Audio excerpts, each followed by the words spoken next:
قسم سے پوچھنے کے لیے. تو علماء یہ دلیل دیتے ہیں, بعض علماء یہ کہتے ہیں کہ مشرکین کو جو یہودیوں نے یہ جو بات کہی تھی, اس کا مطلب یہودیوں کی کتاب میں یہ بات موجود تھی. عیسائیوں سے پہلے یہودی آئے تو یہودی اس بات کو اچھے سے جانتے تھے, یہودی اس واقعے کو جانتے تھے, لہٰذا یہ عیسیٰ علیہ السلام کے دور کے نہیں ہے, عیسیٰ علیہ السلام سے پہلے کے دور کے. بہرکیف لیکن یہ بات تو حق ہے کہ یہ توحید پرست تھے. کیا تھے بولو؟ ایک اکیلے اللہ سبحانہ و تعالیٰ کو پکارنے والے تھے. اب ہوا کیا تھا, وہاں کا جو بادشاہ تھا روم میں یہ واقعہ ہوا تھا. رومی جو سلطنت تھی نا, وہاں پر یہ واقعہ ہوا تھا. وہاں پر بت پرستی عام تھی. جو دقیانو جو بادشاہ تھا وہ سب سے بڑا بت پرست تھا اور دوسروں کو بھی بت پرستی کی دعوت دیتا تھا. اور جو توحید پرست تھے, ایک اللہ کی عبادت کرنے والے تھے, ان پر بہت زیادہ ظلم کرتا تھا. عیسائی اس وقت تھے ایک اللہ کی عبادت کرنے والے, ان پر اتنا ظلم کرتا تھا یہاں تک کہ ان کو قتل بھی کر دیتا تھا, سنسار بھی کر دیتا تھا. سنسار کسی کو کہتے ہیں پتھر مار مار کے ختم کر دینا, ان کو قتل کر دینا. تو یہ کیا کرتا تھا, اتنے ظلم کرتا تھا. کون؟ یہ بادشاہ. کون بادشاہ کا نام کیا ہے؟ دقیانوس یہ بادشاہ. اور تاریخ میں آتا ہے کہ سب سے بدتر سب سے خراب زمانہ اسی کا تھا, جو بہت زیادہ ظلم کرتا تھا. یہ تب ہوا کیا, یہ جو نوجوان تھے جن کو اللہ نے ہدایت دی تھی, ایک اللہ کی طرف بلایا تھا اللہ نے, ان کے دلوں میں اللہ نے توحید کو ڈالا تھا. جب یہ توحید پرست بن گئے, ایک اللہ کی عبادت کرنے لگے, اب ان کا عقیدہ کیا ہوا, آہستہ آہستہ لوگوں میں مشہور ہوتا چلا گیا کہ کچھ لوگ ہیں جو اللہ کی عبادت کرتے ہیں, توحید پرست ہیں, بادشاہ کی عبادت نہیں کرتے. وہ بادشاہ جن بتوں کی عبادت کرتا نا, وہ بتوں کی بھی عبادت نہیں کرتے. تو یہ بات مشہور ہوتے ہوتے ہوتے کہاں تک چلی گئی, بادشاہ تک چلی گئی. اب بادشاہ نے کیا کیا, آگے آ رہا پورا واقعہ ڈیٹیل لے آ رہا, میں آپ کو قرآن کی آیتیں پڑھتے ہوئے انشاءاللہ وہ بات بتاؤں گی انشاءاللہ. اللہ سے بس دعا ہے کہ اللہ تعالیٰ آج مجھے اور آپ مجھ کو یہ سورۃ جو کہف میں جو اصحاب کہف کا واقعہ ہے یہ مکمل کرنے والی بنائے انشاءاللہ, اور میں آج کمپلیٹ کر کے رہوں گی انشاءاللہ. تو اب کیا ہوا, بادشاہ نے ان لوگوں کو بلایا. بادشاہ کے سامنے جب وہ گئے, بادشاہ نے پوچھا کہ تم کس کی عبادت کرتے ہو. تو ان نوجوانوں نے جواب دیا, قرآن کی آیتیں ہیں, اللہ تعالیٰ کہتا ہے یہ بات. ان لوگوں نے کیا جواب دیا کہ ہم اس رب کی عبادت کرتے ہیں جس نے زمین اور آسمان کو پیدا کیا. اب یہاں پر غور کرو, ان لوگوں نے سماجی جو پریشر تھا, سوشل پریشر تھا, اس کو توڑ دیا. یہاں پر وہ یہ نہیں سوچے کہ میں بادشاہ کے سامنے اگر جاؤں گا تو میرا کیا ہوگا, اگر میں توحید کا اقرار کروں گا, کیونکہ یہ تو پکا کٹر کیا ہے, ایک نمبر کا بت پرست ہے. ان کو معلوم تھا کہ وہ ان پر ظلم کرے گا, لوگ کیا کہیں گے. وہ نہیں رکے اس بات سے کہ اگر لوگ کیا کہیں گے, ہمارے بارے میں کیا کہیں گے, اگر ہم توحید پرست ہیں تو ہم بتوں کی عبادت نہیں کرتے. انہوں نے کیا کیا, یہ سوشل پریشر کو توڑ دیا. لوگ کیا کہیں گے اس کی پرواہ نہیں کی انہوں نے. لوگ تو دور کی بات ہے, بادشاہ بھی کیا کرے گا اس کی بھی انہوں نے پرواہ نہیں کی. اب معاشی پریشر, یہ جو چند نوجوان تھے نا, یہ غریب گھر کے نہیں تھے. تفاسیر میں آتا ہے کہ یہ امیر گھرانوں کے نوجوان تھے, امیر گھرانوں کی اولادیں تھیں. تو اب ان لوگوں نے یہ نہیں سوچا کہ اگر ہم بادشاہ کے سامنے جائیں گے تو بادشاہ جو ہے ہمارے ان کے جو ماں باپ تھے, ان کے باپوں کا جو کاروبار تھا ان کو روک دے گا. انہوں نے یہ نہیں سوچا ان کی معاش کے اوپر اثر پڑے گا, یہ نہیں سوچا. علل اعلان کر دیا انہوں نے توحید کا اقرار, دعوت دی انہوں نے اس دقیانوس کو. اب یہاں پر غور کرو, سوشل پولیٹیکل پریشر, بڑے بڑے امیروں کے گھر کے تھے, تو ظاہر سی بات ہے کسی نہ کسی عہدے سے جڑے ہوئے تھے. تو انہوں نے یہ نہیں سوچا کہ اگر ہم اس توحید کا اقرار کریں گے تو پھر ہمارے باپ دادا کا جو عہدہ ہے وہ چلا گیا تو پھر کیسا. توڑ دیا انہوں نے اس غلاف کو. کس کے لیے توڑا, ذرا بولو مجھے. ایک اللہ سبحانہ و تعالیٰ کی عبادت کے لیے, اللہ کی عبادت کے لیے, اللہ کی پرستش کرنے کے لیے, اللہ کے سامنے اپنا سر جھکانے کے لیے.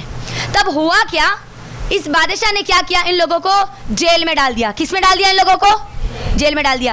اب ان لوگوں کے لیے ایسی سزائیں مقرر کر دی گئی تھی کہ اب ان کو قتل کر دیا جائے گا, ان کو مار دیا جائے گا, سنسار کر دیا جائے گا. اب آپ یہاں پر غور کریں, ایمان پہ رہنا کتنا مشکل ہو چکا نا. یہاں پر جان کے لالے پڑ گئے, یہاں پر جان کے بھی لالے پڑ گئے, لیکن وہ دین کو کمپرومائز. کیا سبق ملا, کیا سبق ملا, اگر کوئی ہم کو قتل بھی کرنے کی اگر وارننگ دے دے تب بھی مجھے اور آپ کو کیا کرنا ہے؟ دین کو کمپرومائز نہیں کرنا ہے، اللہ اور اس کے رسول کے دین کو نہیں چھوڑنا ہے۔ اگر کمپرومائز کر لیں گے تو پھر دجال بھی کیا کرے گا؟ اس کی عبادت کروائے گا۔ اللہ کی عبادت سے نکل کر دجال کی عبادت میں جانا بہت آسان ہو جائے گا پھر۔ تو اب ہوا کیا، ان نوجوانوں کو یہ بات معلوم ہو گئی کہ اب ان لوگوں کو سنسار کر دیا جائے گا، ان کو مار دیا جائے گا۔ تو یہ لوگوں نے کیا کیا، آپس میں ڈسکشن کیا، آپس میں یہ لوگ گفتگو کرنے لگے کہ اب جب ہم نے ان کے معبودہ نے باطل سے اپنا رشتہ توڑ ہی دیا ہے تو ہم اپنے آپ کو بھی ان سے الگ کر لیتے ہیں، ہم ایک غار میں جا کر پناہ لے لیتے ہیں، کیونکہ ہم کو گوارا نہیں ہے کہ ہم اپنی زبانوں سے کفر کا اقرار کریں، ہم کو گوارا یہ ہے کہ ہم سب کچھ چھوڑ دیں گے، دنیا چھوڑ دیں گے، لیکن ہم توحید کو نہیں چھوڑیں گے، اللہ کی عبادت کو نہیں چھوڑیں گے۔ تو یہ نوجوانوں نے کیا کیا، نوجوانوں کیا کیا ان لوگوں نے ایک غار میں چلے گئے، اور یہ غار میں یہ لوگ پہلی بار نہیں گئے تھے، ان کا جو لیڈر تھا میکسیملین جس کا نام آتا ہے، وہ کئی بار جایا کرتا تھا غور و فکر کرنے کے لیے، تدبر کرنے کے لیے، یہ آسمان و زمین کا مالک کون ہے۔ یہ لوگ ایسے لوگوں کی عبادت کرتے ہیں، ایسے بتوں کی عبادت کرتے ہیں جو اپنے ہاتھوں سے بنائے ہوئے تھے۔ اس وقت ڈائنا دیوی ایک مشہور تھی، ڈائنا دیوی بہت زیادہ مشہور تھی، اور پورے ایشیا میں اس کا بڑا نام تھا، لوگ دور دور سے آتے تھے اس کی عبادت کرنے کے لیے، ڈائنا دیوی۔ اور یہ لوگ جو تھے توحید پرست تھے، اور اسی وقت یہ لوگ پکڑے بھی گئے تھے، ان لوگوں کو بلایا گیا تھا۔ تو اب اسی وقت یہ لوگ کہاں سے نکلے، جیل سے نکل کر کہاں پر بھاگے؟ غار کی طرف بھاگے۔ اسی لیے اللہ سبحانہ و تعالیٰ کیا کہتا ہے قرآن کی آیت نمبر 10 میں آئی ہے، اذ اوى الفتية الى الكهف، اور وہ نوجوانوں نے کہاں پناہ لی؟ غار میں پناہ لی۔ اپنے ایمان کو بچانے کے لیے پورے آراموں کو چھوڑ دیا انہوں نے۔ امیر گھرانے کی اب اولادیں کیسی رہتی ہم کو معلوم ہوگا، ہے نا، کہ کتنے آرام کے وہ خواہش مند ہوتے ہم کو معلوم ہوگا، لیکن یہ امیر گھرانوں کے ہونے کے باوجود بھی انہوں نے پوری دنیا کو ٹھوکر مارا توحید کے لیے، صرف اللہ کی عبادت کے لیے۔ اسی لیے اللہ سبحانہ و تعالی آگے آیتوں میں کیا کہتے ہیں، یہ نوجوان جب کہف کے وہ اس غار میں پہنچے، جو چند نوجوان تھے، تو انہوں نے کیا کیا، اللہ سے دعا کی۔ کیا دعا کی؟ ربنا آتنا من لدنک رحمہ وہیئ لنا من امرنا رشدا، اے ہمارے رب، اے ہمارے پروردگار، تو اپنے پاس سے ہمیں رحمت عطا فرما اور ہمارے لیے آسانی کا معاملہ کر دے، ہم کو آسان کر دے اللہ تیری عبادت کرنا۔ اب یہاں پر کیا ہوا میری بہنوں، جب ان لوگوں نے جب دعا کی نا، وہ غار میں آئے تھے تو اس لیے کہ وہ یہاں پر رہیں گے، اور جب ان کو بھوک لگے گی تو ایک کے بعد ایک بھیس بدل کر وہ کیا کریں گے، شہر کو جائیں گے اور کھانے کی کچھ چیزیں لا لیں گے، کھا لیں گے، اور یہیں پر اللہ کی خوب عبادتیں کریں گے۔ میری بہنوں آپ غور کرو، اللہ تعالیٰ ہر اس بندے کی قدر کرتا ہے جو اللہ کی طرف اپنے قدم آگے بڑھاتا ہے۔ اسی لیے نبی صلی اللہ علیہ وسلم نے کیا کہا کہ جب بندہ ایک قدم اللہ کی طرف بڑھاتا ہے تو اللہ تعالیٰ اس کی طرف 10 قدم آگے بڑھاتے ہیں۔ جب بندہ اللہ کی طرف چل کر جاتا ہے تو اللہ اس کی طرف دوڑ کر آتا ہے۔ یعنی جب بندہ اللہ کی طرف جاتا ہے، اللہ کو اپنے جسٹر شو کرتا ہے، اللہ کو کہتا ہے کہ اے اللہ میں تیرے لیے کروں گا۔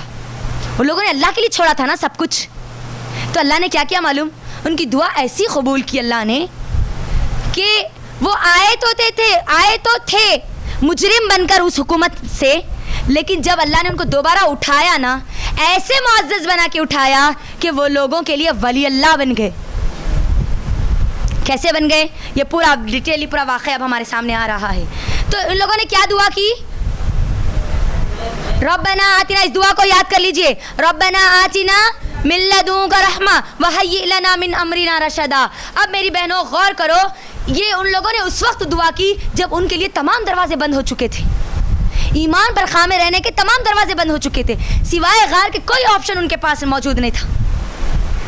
تو ان لوگوں نے اللہ سے اپنی رحمت طلب کی، اللہ تو ہم کو اپنی رحمت عطا کر، تو ہمارے لیے آسانی کر دے، ہم تیری عبادت کرنا چاہتے ہیں اللہ، صرف تجھ سے ہی، صرف تیری عبادت کرنا چاہتے ہیں اللہ۔ اے اللہ اگر ہم دوبارہ اگر یہ بستی کی طرف جائیں گے نا اللہ، یا تو ہم کو وہ مار دیں گے توحید پرست ہونے کی وجہ سے، یا ہم کو ان کے باپ داداؤں کے دین میں شامل کر لیں گے۔ آگے آیتوں میں آ رہا ہے یہی باتیں وہ لوگ کہیں گے۔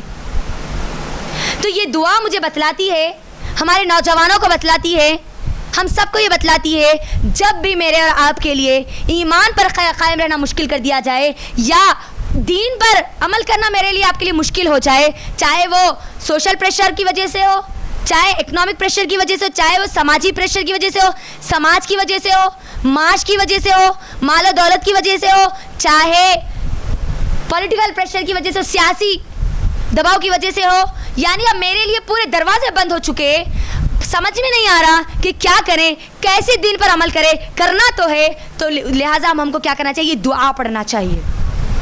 جب ہمارے لیے ایسے حالات آئے نا، ہر کوئی ہمارے لیے دروازہ بند کر دے، کہیں جاب نہیں مل رہی، پریشان ہے، دین پر بھی قائم رہنا ہے اور جاب بھی کرنا ہے، آسانی بھی ہمارے ساتھ پیدا ہونی ہے، تو ہم کو اس دعا کو یاد کرنی چاہیے. اور جب یہ دعا پڑھیں گے نا میری بہنوں، واللہ اللہ نے جس طریقے سے اصحاب کہف کے لیے آسانی پیدا کی تھی، اللہ میرے اور آپ کے لیے بھی آسانی پیدا کرے گا. اسی لیے تو اللہ نے کیا کیا، قیامت تک لوگوں کے لیے قرآن میں محفوظ کر دیا نا اس دعا کو، ہے نا. اللہ چاہتے تو اس دعا کو مٹا دیتے. اللہ کو ان کی دعا اتنی پسند آئی کہ اللہ نے کیا کیا، قیامت تک کے لیے قرآن میں محفوظ کر دیا میرے اور آپ کے لیے، تاکہ میں اور آپ بھی اپنے ایمان کی حفاظت کے لیے اللہ سے یہ دعائیں کرتے رہیں. تو اب آ رہا ہے ان کا قصہ آگے. اللہ سبحانہ و تعالیٰ، دیکھو ابھی لوگوں نے دعا کی تھی نا، کیا دعا کی تھی ذرا بولو. ہاں، اللہ سے دعا کی تھی کہ اللہ تو ہمارے لیے آسانی پیدا کر دے، اور ان کو یہ نہیں پتا تھا کہ اللہ تعالیٰ کیسے ان کی دعا کو قبول کرے گا، اور فوری اللہ نے ان کی دعا کو قبول کر لی. وہ آئے تو تھے غار میں آرام کرنے کے لیے، عبادت کرنے کے لیے، دنیا سے اپنے آپ کو کٹا کر، اور سوچا تھا انہوں نے یہ کہ ہم کیا کریں گے، باری باری ایک ایک کر کے شہر کو جائیں گے، بھیس بدل کر جائیں گے تاکہ لوگ ہم کو نہ پہچانیں، اور ہم کھانے کی کچھ چیزیں اپنے لیے لا لیں گے یا کھا لیں گے اور یہاں پر اپنی زندگی گزاریں گے. لیکن ان کو یہ نہیں پتا تھا جو اللہ سبحانہ و تعالیٰ آگے کی آیت میں کہہ رہا ہے، فَضَرَبْنَا عَلَىٰ آذَانِهِمْ فِي الْكَهْفِ سِنِينَ عَدَدًا. اللہ نے کیا کیا، ان کے کانوں پر گنتی کے کئی سال گزار دیے اس غار میں، ان کے کانوں پر اللہ نے پردہ ڈال دیا، ان کو سلا دیا اللہ نے. وہ سوئے تو تھے کچھ دیر آرام کرنے کے لیے، اور اللہ کی یہ مدد ان کے لیے تھی، یہ رحمت تھی کہ ان کو اللہ نے ایک لمبی مدت کے لیے سلا دیا. اسی دیکھو اب یہاں پر غور کرو، ایک لمبی مدت کے لیے اللہ نے ان کو سلا دیا. اور آگے اللہ کیا کہتا ہے، ثم بعثناہم لنعلم ای الحسبین احصی لما لبثوا امدا. اور جب اللہ نے ان کو سلا دیا، سلانے کے بعد ایک بڑی مدت تک جب اللہ سلا دیا، اس کے بعد جب اللہ نے ان کو دوبارہ کھڑا کیا، آیت میں اللہ کہہ رہا ہے پھر جب ہم نے ان کو کھڑا کیا تو یہ دونوں گروہ جو تھے اصحاب کہف میں سے، وہ لوگ کہنے لگے، پہلا سوال جو ان کے دماغوں میں یہ آیا کہ ہم نے یہاں پر کتنی دیر آرام کیا، ہم کتنی دیر یہاں پر سوئے ہوں گے. تو بعض نے کیا کہا، ان کو یاد کرنے کے لیے آگے کی آیتوں میں وہ اور یہ اس ڈسکشن کو اللہ تعالیٰ اور آگے بڑھا رہا ہے. وہ لوگوں کے جب انہوں نیند میں سے اٹھے تو فوری سوال انہوں نے کیا کہا، آیت میں کیا ہے، ہم کتنی دیر سوئے ہوں گے، کتنی مدت ہم نے وہاں پر سویا ہوگا. ہاں، اب اللہ سبحانہ و تعالی آیت نمبر 13 میں اللہ تعالیٰ کیا کہہ رہے ہیں، دیکھو اب یہاں پر اللہ تعالیٰ ان کا پورا قصہ اللہ تعالیٰ پورے اختصار کے ساتھ اللہ تعالیٰ یہاں پر بیان کر رہے ہیں. اللہ کہتا ہے، نحن نقص علیک نبأہم بالحق انہم فتیۃ آمنوا بربہم وزدناہم ہدی. اے نبی صلی اللہ علیہ وسلم، ہم آپ کو ان کا صحیح طریقے سے سچا واقعہ اب ہم آپ کو بتلاتے ہیں. اچھا، اللہ نے یہاں پر یہ بات کیوں کہی، ذرا غور کریں. میں نے آپ کو ہسٹوریکل ریکارڈ سے کچھ چیزیں بتلائی ہے نا، یعنی ہر مذہب میں ان کا کہیں نہ کہیں کچھ نہ کچھ واقعہ موجود ہے، اور جو واقعہ موجود ہے وہ پورا کمپلیٹ صحیح نہیں ہے، پورا سچا نہیں ہے. کچھ ہضم کر لیا گیا یا تو کچھ ختم کر دیا گیا، تھوڑا تھوڑا قصہ ان کے پاس موجود ہے.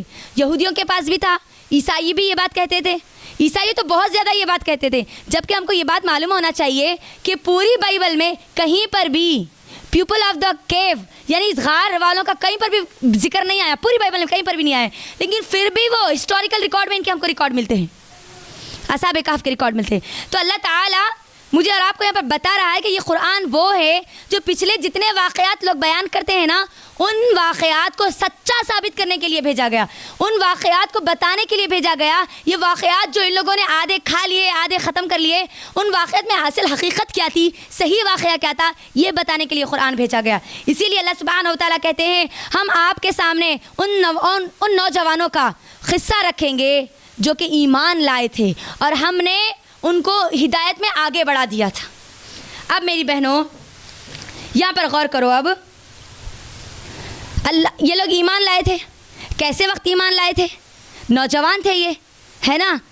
دعا تو اللہ سے کی تھی کہ اے اللہ تو ان کی حفاظت کرنا، ہے نا، ان پر رحم کرنا، ان کے لیے آسانی پیدا کرنا۔ تو اللہ سبحانہ و تعالیٰ نے کیا کیا؟ ان کا پورا واقعہ اللہ تعالیٰ بڑے اختصار کے ساتھ ہم لوگوں کو بتا رہے ہیں۔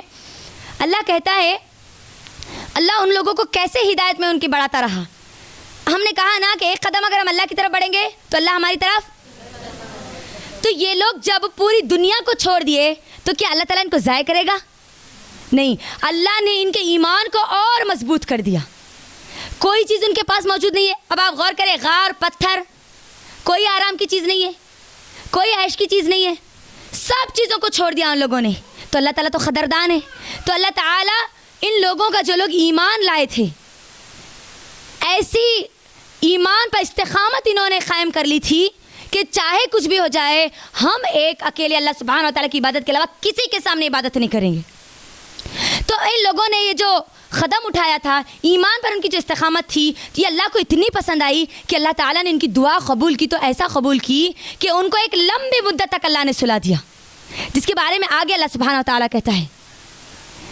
اور وہ مدت جب پوری گزر گئی، جب اللہ نے اپنی قدرت سے سلایا اور اپنی قدرت سے اٹھایا، تو جب اٹھایا نا، اس وقت ایسا ماحول تھا جس وقت پورے توحید پرست تھے، اور وہ اس وقت کا جو دور تھا،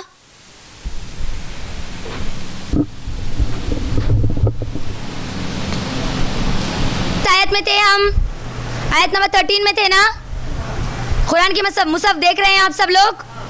ہاں، تو اللہ تعالیٰ کیا کہتے ہیں؟ ہم ان کے بارے میں آپ کو سچا واقعہ بتائیں گے، پوری سچائی کے ساتھ بتائیں گے، جو ایمان لائے تھے اور ہم نے ان کو ہدایت میں ترقی دی تھی۔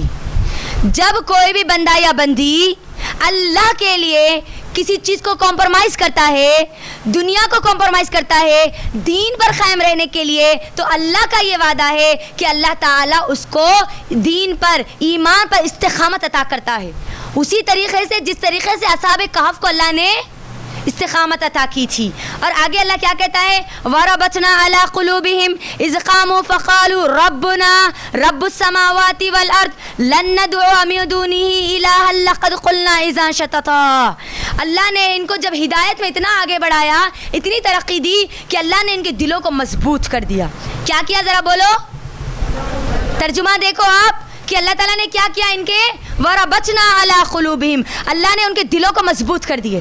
یعنی اب وہ امیر تھے، امیر گھرانوں سے تھے، وہ عیش و عشرت کو چھوڑنے کا غم اللہ نے ان کے دلوں میں نہیں رکھا، ماں باپ کو چھوڑنے کا غم اللہ نے نہیں رکھا، دولت مند تھے، اس دولت کو بھی چھوڑنے کا اللہ نے غم ان کے پاس نہیں رکھا۔ کیوں؟ کیونکہ وہ لوگ ایمان پر اللہ نے ان کو ایسی ہدایت دے دی تھی، ایسا بڑھا دیا تھا کہ اللہ نے ان کے دلوں کو ایسے مضبوط کر دیا کہ اب دنیا کی کوئی چیز ان کو دین کے معاملے میں کمپرومائز نہیں کر سکی۔ یہ اللہ تعالیٰ کہہ رہے ہیں، اللہ نے ان کے دلوں کو مضبوط کر دیا، جما دیا اللہ نے۔ اور میرے اور آپ کے لیے بھی یہاں پر اب لیسن ہے، میں اور آپ بھی اگر اللہ کے لیے سب چیزوں کو چھوڑیں گے تو اللہ بھی مجھے اور آپ کو ترقی میں، ہدایت میں ترقی دے گا، اور اللہ میرے اور آپ کے بھی دلوں کو مضبوط کرے گا، ڈر خوف ہمارے دلوں سے نکال دے گا۔ دیکھو بادشاہ کے سامنے جا کے بول رہے نا، ہے نا، ڈر نام کی کوئی چیز ہی نہیں ہے، مضبوط کر دیا اللہ نے، ان کے دلوں کو مضبوط کر دیا۔ مثال کے طور پر میری بہنوں، عمر بن خطاب رضی اللہ عنہ کی بہن کا نام کیا ہے؟ فاطمہ بنت خطاب۔ جب عمر بن خطاب رضی اللہ عنہ کو معلوم ہوا کہ ان کی بہن اسلام قبول کری تو کیا کرے؟ اسلام قبول کی، اس نے جا کے 2 چانٹے ماروں گا نا سب اس کا پورا بھوت نکل جائے گا۔ دوڑ کے گئے وہ اپنی بہن کے پاس۔ جب اپنی بہن کو انہوں نے مارا نا تو ان کی بہن نے کیا کیا؟ ان کی بہن نے کیا کہا؟ اے خطاب کے بیٹے، تجھے جو کرنا ہے تو کر لے، اب میں اسلام کو نہیں چھوڑنے والی۔ عمر بن خطاب رضی اللہ عنہ پریشان ہو گئے، یہ ڈرپوک میری بہن، اس کو ایسا کیا ہو گیا؟ اللہ نے دیکھو وہاں پر انہوں نے مار کھائے دین پر قائم رہنے کے لیے، تو اللہ نے کیا کیا ان کو ان کے دل کو مضبوط کر دیا, جما دیا اللہ نے, ڈرے نہیں اب وہ. عمر بن خطاب رضی اللہ عنہ سے بھی نہیں ڈرے. تو یہ اللہ تعالیٰ کرتا ہے جب کوئی دین پر قائم رہتا ہے اور اس کے لیے ایمان پر قائم رہنے کے لیے دنیا کو کمپرومائز کر لیتا ہے لیکن دین کو کمپرومائز نہیں کرتا, اللہ تعالیٰ اس کے دل کو کیا کرتے ہیں, وَرَبَطْنَا عَلَىٰ قُلُوبِهِمْ. نوجوانوں کے لیے یہاں پر خاص نصیحت ہے, جو اپنی دنیا کو سب کچھ سمجھ بیٹھتے ہیں اور دین کو کمپرومائز کر دیتے ہیں, اور جو لوگ دین کو کمپرومائز کر دیتے ہیں اللہ تعالیٰ ان کے دلوں کو ڈرپوک دل بنا دیتا. یہ بھی یہاں پر ایک اور بات ہم کو ملتی ہے اگر اس کے اپوزٹ میں ہم دیکھیں. اسی لیے آج دیکھو ہم کو ہر چیز سے ڈر لگتا ہے, نہیں معمولی شیطان سے ڈر لگتا ہے ہم کو, جبکہ مجھے اور آپ کو شیطان سے تو بالکل بھی نہیں ڈرنا چاہیے. میرے اور آپ کے پاس وہی ہے, اللہ کی قرآن ہے, سب سے بہترین چیلنج ہے, لیکن ہم اگر کوئی ہم کو بول دے ان کے گھر میں شیطان ہے بول تو جاتے. اچھا کسی کے آنکھ میں جن ہے بول تو ان کے پاس جا کے بیٹھتے. پھر اللہ تعالیٰ وَرَبَطْنَا عَلَىٰ قُلُوبِهِمْ, پھر یہ ہمارے لیے نہیں ہے. اس کا مطلب ہم کیا کر رہے ہیں, اپنے ایمان پر اب قائم نہیں ہیں, اپنے ایمان کو ویسا مضبوط نہیں کر رہے جیسا ہم کو کرنا ہے. اب آگے اللہ سبحانہ و تعالیٰ کیا کہہ رہے ہیں. اور اچھا ایک اور بات یہ بھی ہے یہاں پر, یہ سورت کب نازل ہوئی, ہجرت کے وقت نا. صحابہ کو یہ بات بتائی جا رہی ہے نا, تم دنیا کو چھوڑ دو, اللہ تعالیٰ تم کو ہدایت میں اور آگے بڑھائے گا, تمہارے دلوں کو مضبوط کرے گا. صحابہ ہمارے گھروں کو چھوڑے, بچوں کو چھوڑ دیے, پوری دنیا کو, پوری جائیداد کو چھوڑ دیے, ہے نا, ان کی بلڈنگوں کو چھوڑ دیا ان لوگوں نے. کس کے لیے, اللہ کی عبادت کرنے کے لیے نا. مشرکین مکہ نے کیا کیا تھا, ان کو اللہ کی عبادت جو وہ کر رہے تھے اسی کے لیے تو ظلم کر رہے تھے نا. وہ بات آ رہی ہے آپ سب کو سمجھ میں. اسی وقت نازل ہوا اور وہی تھیم لے کر نازل ہوا یہ سورہ کہف, یہ اصحاب کہف کا. تو آگے اللہ کیا کہتے ہیں, هَؤُلَاءِ قَوْمٌ اتَّخَذُوا مِن دُونِهِ آلِهَةً لَوْلَا يَأْتُونَ عَلَيْهِمْ بِسُلْطَانٍ بَيِّنٍ فَمَنْ أَظْلَمُ مِمَّنِ افْتَرَىٰ عَلَى اللَّهِ كَذِبًا. اللہ نے کہا کہ یہ جو اصحاب کہف تھے, یہ جو نوجوان تھے, یہ نوجوان جب بادشاہ کو بتا چکے کہ ایک اللہ کی عبادت کرو, لوگوں کو کہہ رہے تھے, اب جب یہ بستی سے جا رہے تھے غار کی طرف تو یہ ایک دوسرے سے ڈسکشن کر رہے تھے, بول رہے تھے کہ یہ قوم کو کیا ہو گیا, ان لوگوں کو کیا ہو گیا کہ یہ لوگ ایک اللہ کی عبادت کیوں نہیں کرتے. اللہ تعالیٰ کیا کہہ رہے ہیں یہاں پر, اصحاب کہف کیا کہنے لگے, یہ ہماری قوم جس نے اس کے سوا یعنی اللہ کے سوا جو معبود بنا رکھے ہیں, یہ کیوں بنا رکھے ہیں, یہ جو ان کی عبادت کرتے ہیں, یہ جب عبادت کرتے ہیں تو اس کی دلیل بھی ان کے پاس ہونا چاہیے. اب یہاں پر دیکھو ایک اور نقطہ, جو لوگ دعوت کا کام کرتے ہیں نا, جو لوگ کرنا چاہتے ہیں نا, ان کے لیے بھی ایک بڑا اہم نقطہ ہے یہاں پر. اصحاب کہف نے قوم کو جا کر یہ نہیں کہا تم لوگ پاگل ہے, تم لوگ کافرہ ہیں, تم لوگ ایسے ہیں, تم لوگ خراب ہے, بلکہ جب وہ لوگ یہ سمجھ چکے کہ اب یہ لوگ ہماری بات کو نہیں سننے والے تو اپنے دل میں یہ رنج کر رہے تھے کہ ان لوگوں کو کیا ہو گیا. یعنی دشمنی ان سے نہیں ہے, ان کے عمل سے ہے. بات کیا ہے یہاں پر, ایک بات ہم کو کیا سمجھنے آتی ہے کہ ہم کو گناہ سے نفرت کرنا ہے, گنہگار سے نہیں. اگر ہم گنہگار سے, اگر کوئی غلط کام کر رہا ہے اس کے غلط کام سے مجھے اور آپ کو نفرت کرنی ہے, اس بندے سے نہیں.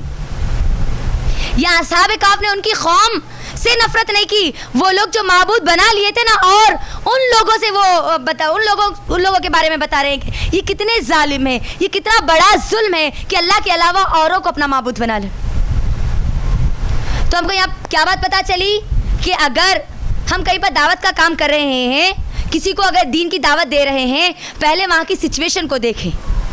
اگر وہ لوگ اس موڈ میں نہیں ہیں, وہ سننے کے موڈ میں نہیں ہیں, تو کم از کم ان سے نفرت نہیں کرنا ہے مجھے اور آپ کو, ان کے عمل سے نفرت کرنا ہے. ان کو جا کے بولنا ہے ہم آپ سے نفرت نہیں کرتے, آپ کے عمل سے نفرت کرتے. کیونکہ اگر اس بندے سے نفرت کریں گے تو پھر وہ کبھی صحیح راستے پر نہیں آئے گا وہ. تو ان لوگوں نے کیا کیا یہاں پر آگے کیا بات کہی, فمن ازلم ممن افترى علی اللہ کذبا. یہ کتنا بڑا جھوٹ اللہ پہ باندھتے ہیں, کتنا بڑا یہ ظلم کرتے ہیں کہ اللہ کے علاوہ کسی اور کو اپنا معبود بنا چکے. یہ آیت آج کے نوجوانوں کے لیے بھی ہے. آج ہم نے بظاہر اللہ کی عبادت ہم کرتے ہیں, لیکن حقیقت میں ہم نے پیسے کو اپنا معبود بنا لیا, دولت کو ہم نے ہمارا معبود بنا لیا. اسی لیے جو بندہ جس کی عبادت کرتا ہے نا, اسی کے پیچھے بھاگتا ہے وہ. آج مجھے بتاؤ پورے نوجوان کس کے پیچھے بھاگ رہے, پیسے کے پیچھے بھاگ رہے, کیریئر کے پیچھے بھاگ رہے, جاب کے پیچھے بھاگ رہے. ان کو کوئی مطلب ہی نہیں ہے دین سے لینا دینا, ان کو معلوم ہی نہیں ہے اللہ کی معرفت کیا ہے, ان کو لینا دینا ہی نہیں ہے اللہ کی معرفت سے. تو مجھے اور آپ کو اب کیا کرنا ہے؟ ان لوگوں کو جا کے بتانا ہے، حکمت کے ساتھ، اچھے انداز کے ساتھ، نفرت لے کر نہیں، ان سے نفرت لے کر نہیں، ان کے عمل سے نفرت لے کر ہم کو بتانا ہے آپ یہ جو کام کر رہے ہیں نا یہ غلط ہے، ایسا نہ کرو، اللہ کی عبادت کرو، یہ پیسوں کی پوجا مت کرو، پیسوں کے لیے سب کچھ مت کرو۔ تو یہاں پر اصحاب کہف کے بارے میں یہ بات کہی گئی۔